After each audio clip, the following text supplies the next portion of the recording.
Khadaan is surely a big screen watch. এই ফিল্মটাকে তোমরা থিয়েটার্সে না দেখলে অনেক বড় কিছু মিস করবে, বিকজ এই ফিল্মটাকে যেভাবে তৈরি করা হয়েছে পুরোপুরি এদের থিয়েট্রিক্যাল ফিল দেবে।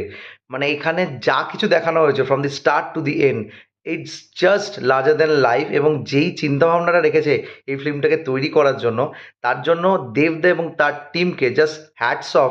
যে এখনকার দিনে দাঁড়িয়ে যখন বাংলাতে কমার্শিয়াল ফিল্ম সেভাবে তৈরি হচ্ছে না বা মাস অ্যাপিলিং ব্যাপার আসছে না বলে অডিয়েন্স বাংলা ফিল্মকে পুরোপুরি তুলে দিচ্ছে, সাউথের দিকে ঝুঁকিয়ে দিচ্ছে, সেই সময় দাঁড়িয়ে তুমি এরম একটা কাজ নিয়ে এসছো যেটা জাস্ট একটা পারফেক্ট ব্যাঙ্গার। এবং টু অল দি অডিয়েন্স যারা এরম টাইপের কাজ পছন্দ করে, স্পেশালি দ্য জেনজি পিপল যারা এই টাইপের কাজের মধ্যে সব থেকে বেশি আকৃষ্ট, তাদেরকে তুমি একটা ট্রিট দিয়েছো। মানে কি বানিয়েছো দেবদা, অসাধারণ লাগলো আমার ফিল্মটা। ডিটেল রিভিউ চ্যানেলে আসছে, তবে লিটারালি দিস ইজ আ